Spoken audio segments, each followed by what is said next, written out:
Welcome to Hacking Your ADHD. I'm your host, William Kerb, and I have ADHD. On this podcast, I dig into the tools, tactics, and best practices to help you work with your ADHD brain. Hey team, in today's episode, we are talking with Terry Bartley, the author of Tyranny of the Fae, host of the podcast Most Writers Are Fans, and a full-time English teacher. In our conversation today, Terry shares his journey as a writer, revealing how he channels his creativity while managing ADHD. We also get into Terry's diagnosis and how learning about his symptoms led to his self-recognition of the condition. We discuss some of the misunderstandings around ADHD and how that can lead to some of the stigmas associated with ADHD. We also go into the many tools that Terry uses to help keep himself on track when writing and teaching. If you'd like to follow along on the show notes page, you can find that at hackingYourADHD.com/161. And before we get started, this episode is brought to you by AG1. I decided to give AG1 a try because meeting all my nutritional needs with ADHD can be hard, and I wanted something that was easy and could fit into my daily routine. Typically, I'll drink AG1 in the morning while I'm making my coffee, and it makes me feel like I'm getting the day off to a good start. There's a lot that goes into making sure that I'm doing all the right things for my body, from exercising to sleeping to eating, and AG1 makes it easy to know that I'm hitting those nutritional goals every day. With vitamins, probiotics, and whole food source nutrients, I know that I'm going to have all those bases covered. It's just one scoop in a cup of water, so even on those days when my executive function is just hitting really hard, I know that AG1 has me covered. So, if you want to take ownership over your health, it starts with AG1. Try AG1 and get a free 1-year supply of vitamin D and 5 free AG1 travel packs with your first purchase. Go to drinkag1.com/ADHD. That's drinkag1.com/ADHD. Check it out. Alright, keep on listening to find out how writing and ADHD can go so well together.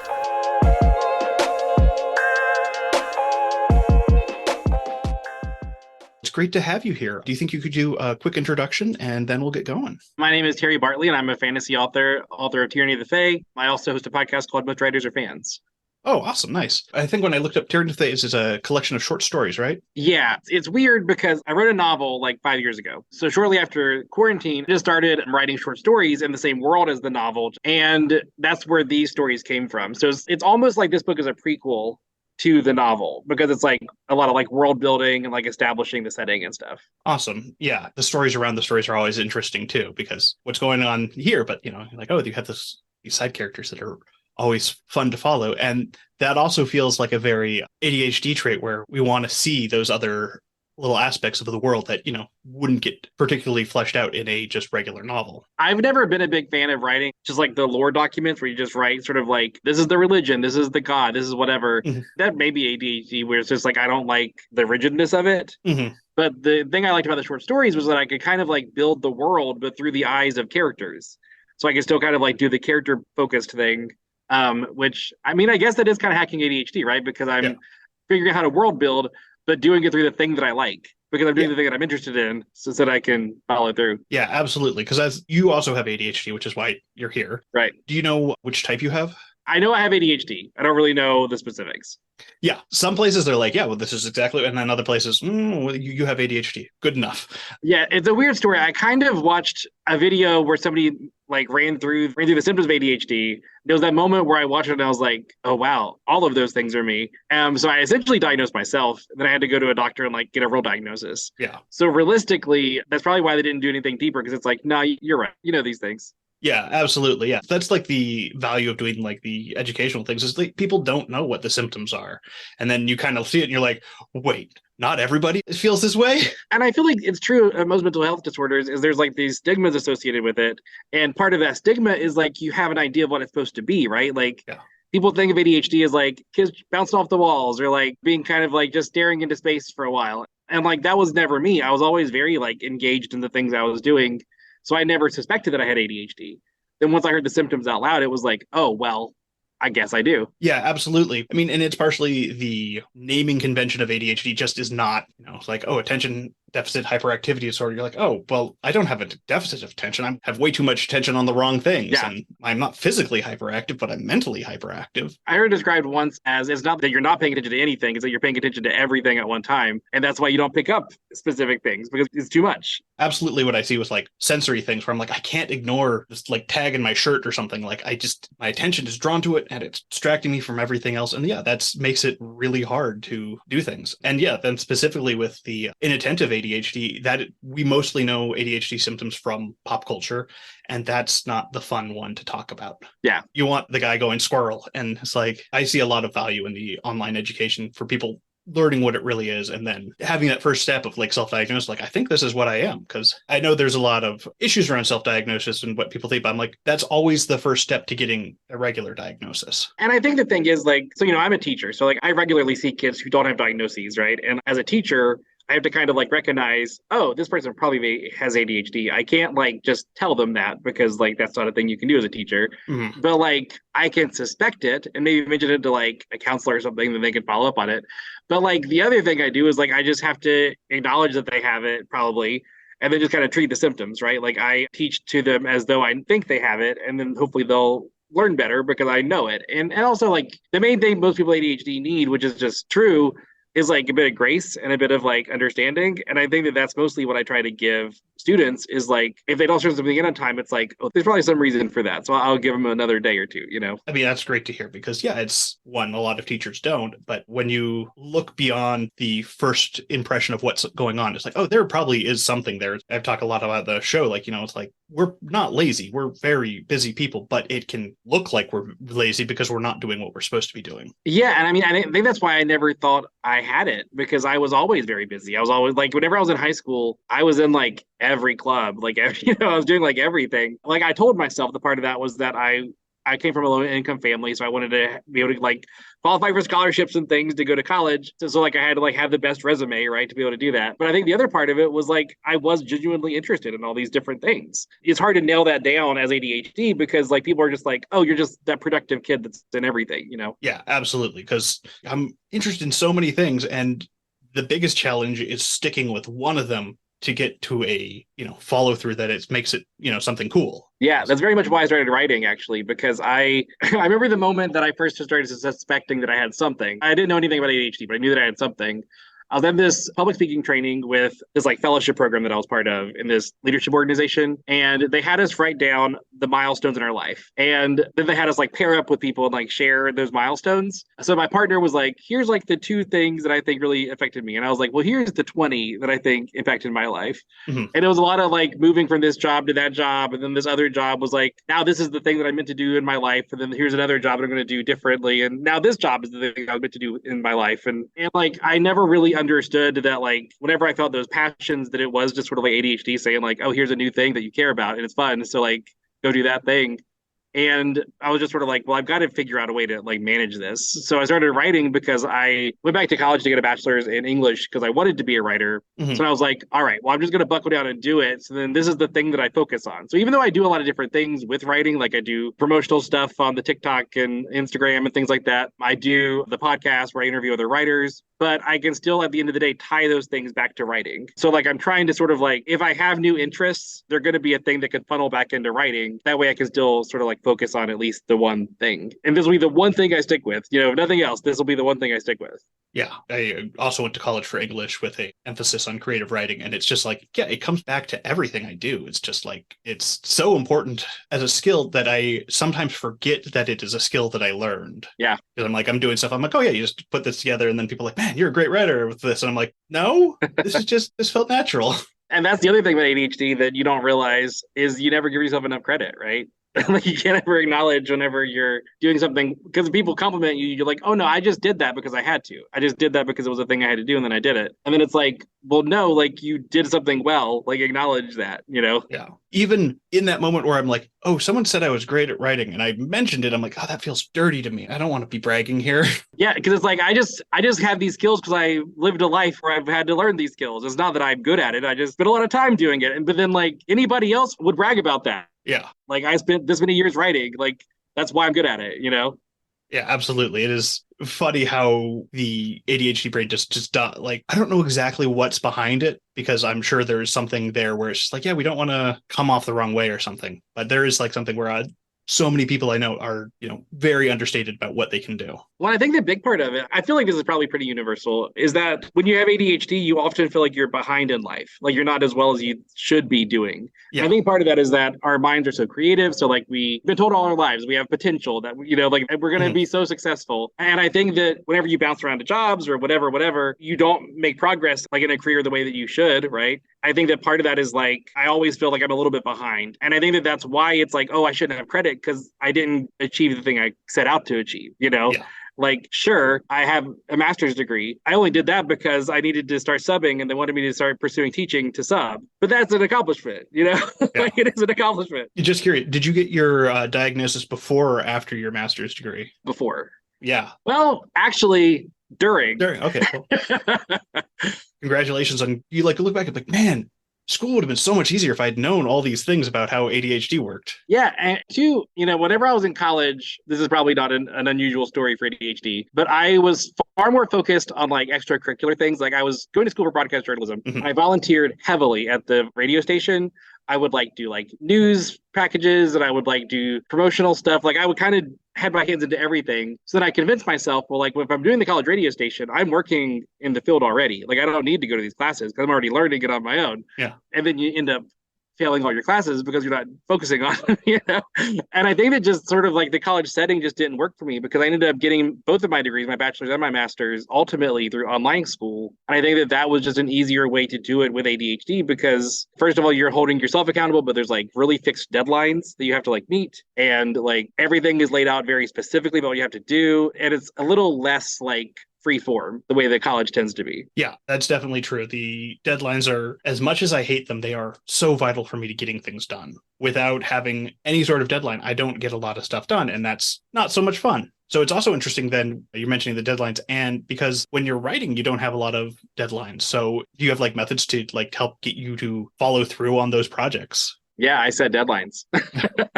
And like, it's one of those things where I want to get it by that day. And like, if I'm a little bit off, it is what it is. But honestly, what tends to happen is I get close to the deadline and I'm having so much fun, like writing that I get excited about like beating it and like finishing in time. So I do set deadlines for myself, but in a way it's just kind of like goalposts. It's not even necessarily like I have to do it by then, but it's like, I want to get it done by this time. So like, let's do that. Let's make sure I do. And so with that, are you being like strictly accountable to yourself, or is there someone you're like sharing your work with? Yeah. So writing is a collaborative process, right? So like most of it is on me, but like I do work with editors. So like sometimes I have to get stuff done in time for an editor to get it. So that kind of thing happens. And then like if I have a book scheduled to come out, like I have to get the like grammar and stuff edits done before like everything's finalized. Yeah. So like those sorts of things are a little bit on other people. A lot of it's on me. But the thing about that is, I will say, I have a wildly supportive friend who I have a call with every other week. And we kind of like go through a list and talk about the things I said I was going to do and just kind of like keep holding myself accountable. Nice. And that's honestly probably the biggest thing that I have to do this is like that person that's always there reminding me what I wanted to do. That sounds fantastic. Yeah, it's having that, telling someone that you're going to do something and then having them like check up on you is amazing versus telling someone you're going to do something and then never hearing from them again. Because yeah, like that's all I ever really need is just accountability. Like anytime if I get a trainer at a gym, the reason I do that is because I want to look that trainer in the face in 2 weeks whenever she asks me, what did you do the next 2 weeks? And I have to like tell her in person, like if I'm at a job and they want me to do something, I always say, check on me in a week because I just need to be reminded that you wanted me to do this thing. I think that societally, we think that checking in on people, like especially like with projects or favors or whatever, that it's like rude or you're like trying to be pushy. But the truth is like, I want those things. Like if I don't get those, like I may not ever do them. And it's not that I don't want to do them. I'm just going to forget and not do it, Yeah. People are kind of worried that they're going to make you feel bad. So it is important to like tell people like, hey, yeah, I actually want you to do this. Even if I look like I feel uncomfortable about, I want to know that you're going to do it. This is the difference of knowing that I had ADHD versus not knowing I had ADHD. Because like whenever I have those sort of accountability calls, because I would take on like way too much, right? I'm sure that's not unusual. And then people would ask me like, have you done this or have you done that? And if I don't actually see those people in person, this would be like calls. It was easy to be like, yeah, I've done it, whenever I fully hadn't. And I would just like lie about like the things that I had done.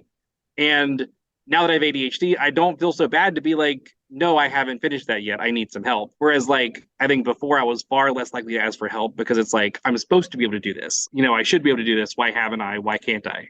Yeah, it's nice to have that explanation behind. I always would fall back on the like, oh, I'm not doing these things because I'm a crappy person or something, when it's like, that's not really what's going on, but that's what my internal voice is telling me. It's like, oh, you didn't do the dishes for a week because you're a crappy person. Good person wouldn't do that. You can't be like a normal person, right? What we call normal people, because it's like, Yeah. it shouldn't be hard for me to pay my bills on time. Why can't I do that? And it's like, well, there is some reason that it's challenging. And I found that so helpful too, because then I'm like, oh, this is still hard, even though I know this. But now I can be like, okay, well, there's this, and I can try and do something about it. And I can be like, hey, I'm going to do this anyways, even though I know this is hard. Yeah, and like I mentioned in the teacher thing, like truly the most helpful thing I do is give myself that grace and that like forgiveness.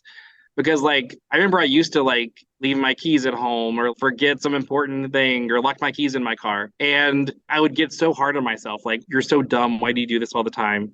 And I think that now being like, well, I have ADHD, so like that's why that happened. I don't like that I have to drive back home and get my keys. I don't like that. But I didn't do it on purpose. Like it's a thing that I did that my brain makes it challenging for me to do, And I think that understanding that and like being able to forgive myself and not be so hard on myself has been really, really helpful. Yeah. And sometimes looking at like the humor in it. Like today I had to take my dog to the vet for a checkup.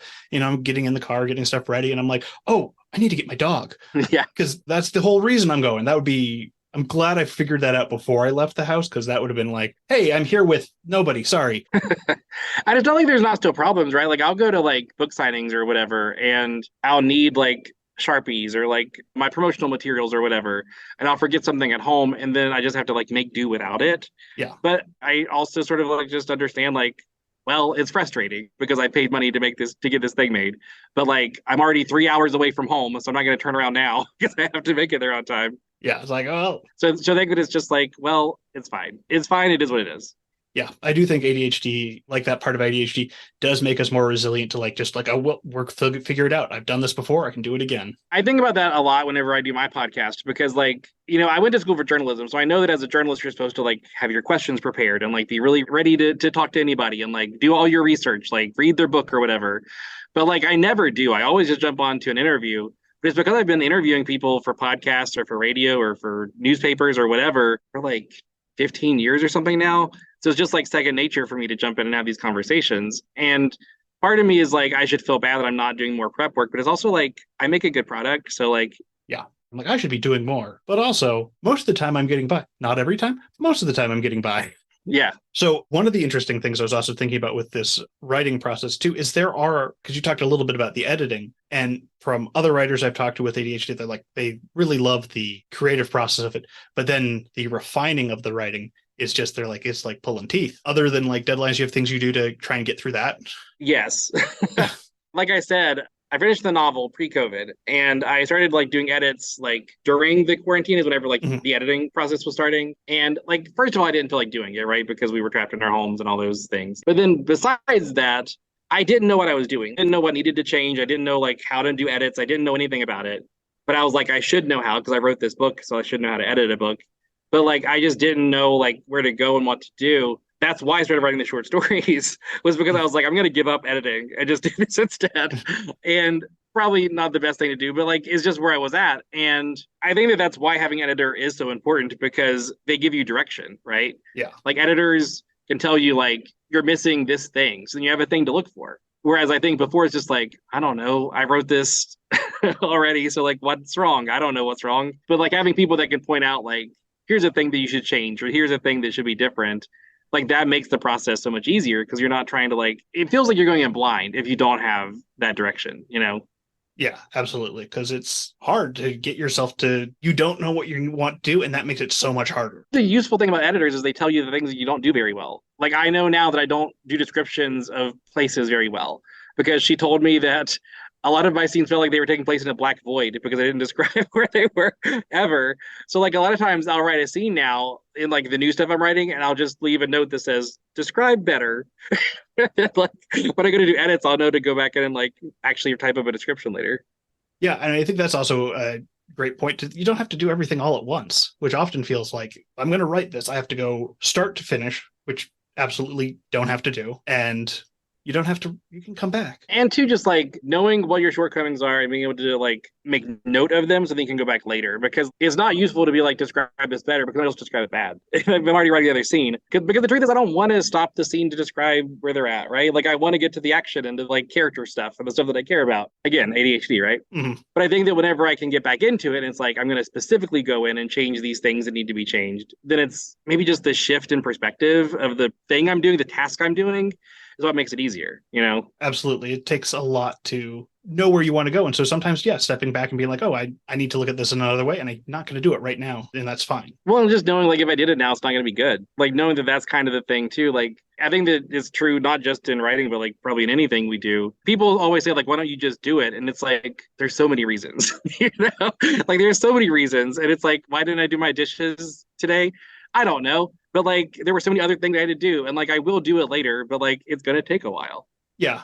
Been playing around with this idea of energy management for a while, because like, as much as I like managing my time and figuring out what I want to do, if it's something that's on my calendar and I'm in the deep in the I don't wannas, or I'm, just like really tired, it doesn't make sense for me to be like, oh, I'm going to now, work on writing this thing, because I'm like, it's just going to be terrible and I hate it. And I'm like, maybe I can just do something around it that would be good. Like, my immediate thought was open up some tabs of related research. I'm like, I don't need to open more tabs. Do some of the like prep work to make sure that when I do get started, that it is easier to get into. Or like little things, right? Like, go back to like the dishes example. Like, I know I need to do my dishes. The dishes are piling up. This is getting to be a problem. But what if I just do all the plates right now? I'll just wash the plates and then I'll set them in the dish drain and I'll put those up later. But everything else can stay in the sink right now. You did a piece of the task. It feels like you've done nothing, right? Because then you look at the sink and it's still full of dishes. But you also get a knowledge, like, it's going to be easier when I do get to it, right? Like, it is amazing how having like, oh, I only have to do part of this. Like, my wife and I will switch off, like, either we'll like unload part of the dishwasher, and then you come over like, oh, I only have to unload half the dishwasher.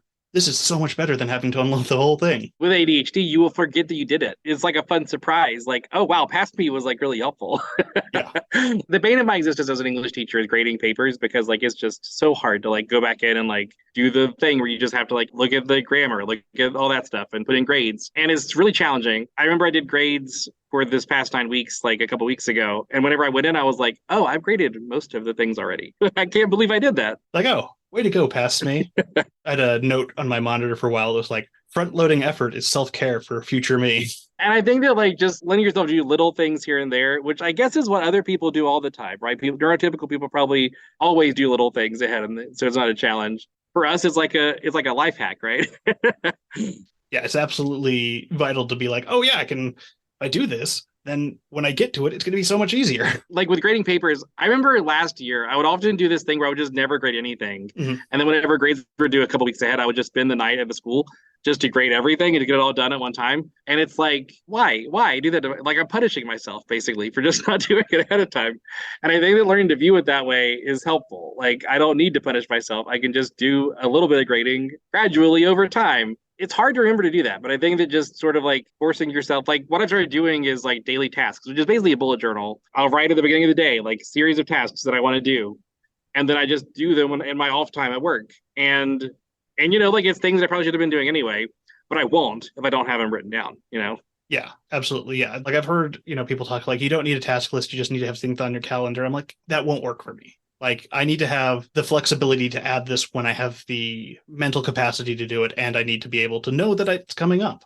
Yeah, and I mean, like, my calendar isn't for that stuff, right? Yeah. My calendar is so that I know when, like, these kinds of things happen, so that I can, like, prepare for these interviews and, like, set time aside, and then also not schedule stuff for later today, because, like, I'm probably going to be, like, I should treat this for what it is and, like, let it be a little bit mentally exhausting, because I'm giving a lot of myself, right? Mm-hmm. But then, like, give myself time after this to like take a break and not be so concerned with everything else. For me, I always find that overwhelming. And then when I don't do the things there, then I'm like, it's fallen off my radar, because it's like time doesn't stop when I miss a task. And I think that we think that neurotypical people are constantly doing tasks, are constantly doing chores all the time. But they're not. Like, they have free time. Other people have free time. Yeah. I think that for us, we punish ourselves for having free time, because like you watch TV and it's like, I should be doing something. I'm sitting here doing nothing. Why am I doing this? It's like, because you're free. You have free time. It's okay. I'll be like, oh, I'm going to watch TV, but I'm also going to secretly work on this on the side, and it will be wow, I'm not going to enjoy either. Yeah. Fantastic. This was a really fun conversation. Thank you so much for coming on the podcast. Is there anything you'd like to leave the audience with? So this is sort of like my motto in life, is the thing about give yourself grace, give yourself forgiveness, and understand like who you are and how your brain works, and like give yourself some grace and not be so hard on yourselves, because those downward spirals, they are not fun. And they can take over your whole life if you let them.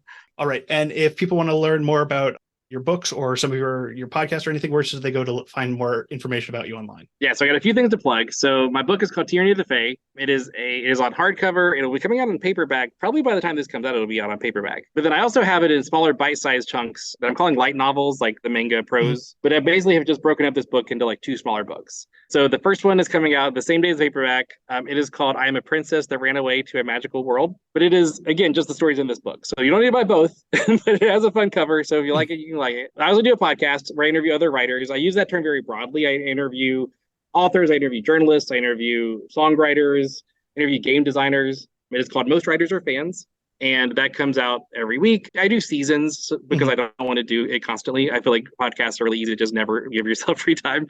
So I do like 8-episode chunks or so at a time. I just wrapped up my live season because I went on tour this past summer, and I released a bunch of live episodes that I recorded in bookstores and stuff. So that is there now. And then finally, this is a new thing. I just started playing in a D&D live stream every Wednesday at 8:30 p.m. Eastern. I do this with this company called Enchanting Sorceress Productions. So nice. Also that. Sounds like a lot of fun. But yeah, thank you so much for coming on the show. I'll have all those links in the show notes, and I encourage people to go check those out. So thank you. Thanks for having me. This is a lot of fun.